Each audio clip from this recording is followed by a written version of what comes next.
Hi అండి అందరికీ. నేనైతే మా ఊర్లో మా అన్నయ్య ఇది గృహప్రవేశం ఉంటే అక్కడికి వెళ్ళాను అనమాట.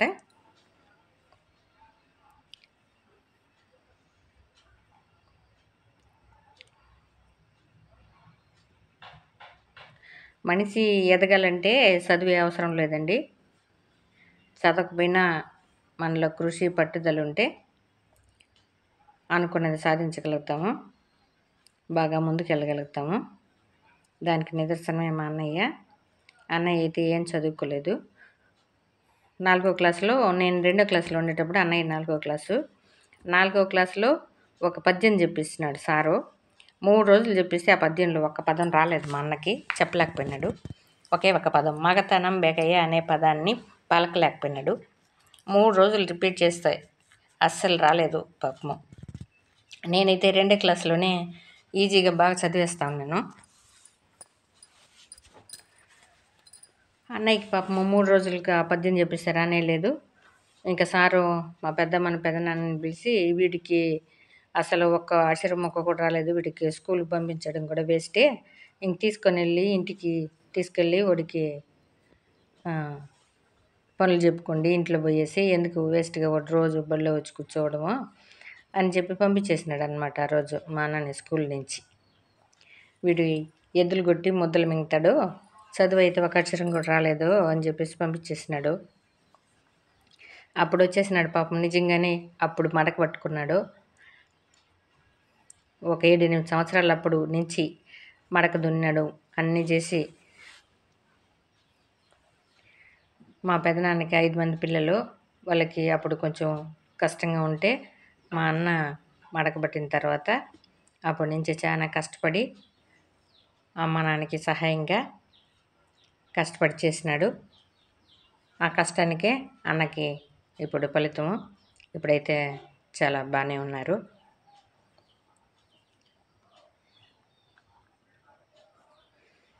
బాగా కష్టపడి 10 ఎకరాల నేల, 2 ట్రాక్టర్లు, 2 కార్లు, 2 బైకులు అన్నీ సంపాదించుకొని ఈరోజు 2 ఇళ్ళు కట్టినాడు.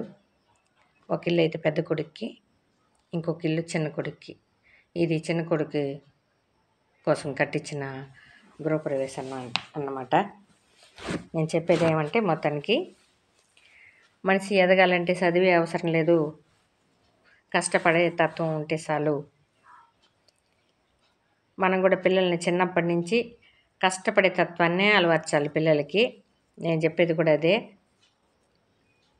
చిన్నప్పటి నుంచి వాళ్ళకి బ్రతకడమే నేర్పించాలి. మనం కష్టపడి పిల్లల కోసం అని సంపాదించి వెనకబెట్టేసి పిల్లలకి ఏమీ నేర్పించకుండా, పిల్లలకి కష్టం అని ఏం పనులు చెప్పకుండా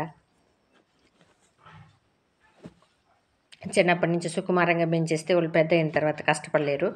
చిన్నప్పటి నుంచి వాళ్ళకి కష్టాలు నష్టాలు అంటే ఏందో అని తెలిసేటట్టుగా పెంచాలి పిల్లల్ని. అప్పుడే వాళ్ళు అన్నీ తెలుసుకునే విషయాలన్నీ తెలుసుకుంటారు, ముందుకు వెళ్ళగలుగుతారు, వాళ్ళు అనుకున్నది సాధించగలుగుతారు. ప్రతి ఒక్కరికి చిన్నప్పటి నుంచే కష్టపడే తత్వాన్ని అయితే అలవర్చాలి పిల్లలకి. మనం సంపాదించి పెట్టేదానికన్నా వాళ్ళకి బ్రతకడం నేర్పించాలి. అదే నేను చెప్పేది. వీళ్ళిద్దరే, చిన్న కొడుకు చిన్న కోడలు, వాళ్ళ కోసమే ఇల్లు కట్టినాడు. ఫంక్షన్ అయితే చాలా బాగా చేసినారు. వంట వాళ్ళు అయితే చాలా సూపర్గా చేసినారు, అన్నీ బాగా చేసినారు. ప్రతి సంవత్సరం అన్న ఏదో ఒక ఫంక్షన్ చేసి చుట్టాలని బంధువులను అందరినీ పిలిచి ఇలా విందు భోజనాలు అయితే పెడతాడా అన్నయ్య. ప్రతి సంవత్సరం ఏదో ఒకటి ఎంటుకలు తీసేదో, పొంగళ్ళు పెట్టేదో, దేవుడికి పొంగళ్ళు పెట్టేదో, ఇలా గృహప్రవేశమో ఏదో ఒకటి. బంధువులందరూ ఎక్కువగా వాళ్ళ ఫంక్షన్లోనే కలుస్తాం అన్నమాట. పిల్లల పెళ్ళిళ్ళు అన్నీ చేసినాడు అన్నయ్య. ప్రతి సంవత్సరం బంధువుల్ని చుట్టాలని అయితే 500-600 మందిని పిలిచి విందు భోజనాలు అయితే పెడతాడనమాట అన్నయ్య. కష్టపడే వాళ్ళకి ఎప్పటికైనా సుఖమే లభిస్తుంది. పెద్దోళ్ళు చెప్పేది అయితే తప్పుండదు. మన కష్టానికి ఫలితం దేవుడు ఎప్పుడైనా మనకిస్తాడు. అదే నేర్పించాలి మనం పిల్లలకు కూడా. ఈ తరం పిల్లలకైతే కష్టం అనేది అస్సలు అయ్యో మన పిల్లలకి కష్టం అని మనం పనులు చెప్పకుండా వాళ్ళకి కష్టం అంటే ఏందని నేర్పించకుండా ఉంటే వాళ్ళు చదువు కూడా చదవడం లేదు పిల్లలు ఇప్పుడు. చదివే ఒక్కటే అవసరం కాదు, లోకాన్ని అర్థం చేసుకునేటట్టు మనం అన్నీ నేర్పించాలి పిల్లలకి. వీళ్ళిద్దరు కోడళ్ళు. మా ఊరైతే చాలా అందంగా చాలా బాగుంటుంది అనమాట. ముందైతే వేరే దగ్గర ఉండేవాళ్ళము. ఊర్లో నుంచి ఇప్పుడు ఒక 1/2 కిలోమీటర్ వచ్చేసి పొలాల్లో ఇల్లు కట్టుకున్నాము. చుట్టూరు పొలాల్లో ప్రశాంతంగా చాలా బాగుంటాయి. మా ఊర్లో అయితే పెద్ద చెరువు ఉంది, మళ్ళీ పెద్ద గుంట కూడా ఉంది. ఈ పక్కన ఆ పక్కన చిన్న చిన్న చెట్లతో అడవి ఉంది. చాలా అందంగా ఉంటుంది. మా ఊరంటే నాకైతే చాలా ఇష్టము. మేము చిన్నప్పుడైతే చాలా బాగుండేది. అవ్వోళ్ళు తాతోళ్ళు అందరూ ఊరి నిండా దండిగా మనుషులు,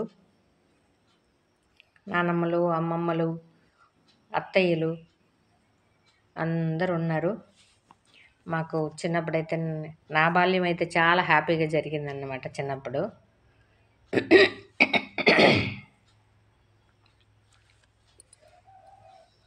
ఇలా పొలాల మధ్యలో ఉంటుంది ఇల్లు అయితే.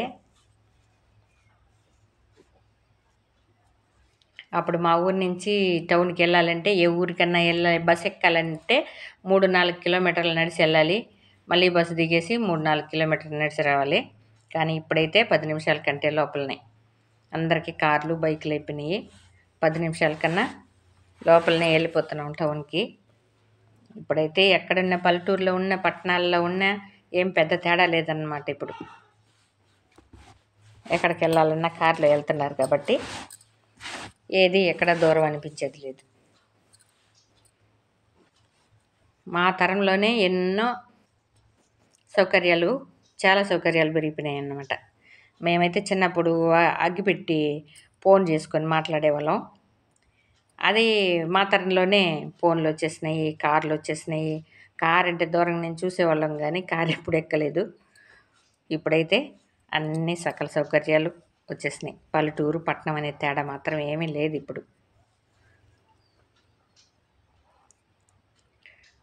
మా ఊరికి వెళ్ళాలంటేనే అప్పుడు చాలా ఇబ్బంది. నడిచి నడిచి కాళ్ళ నొప్పులు వచ్చేసి ఇంటికి వెళ్ళే లోపల నీరసం వచ్చేసేది అనమాట. ఇప్పుడు అలా కాకుండా ఒక 10 నిమిషాలకి వచ్చేది తెలియలేదు, పోయేది తెలియలేదు. అంత సౌకర్యం అయిపోయింది ఇప్పుడు.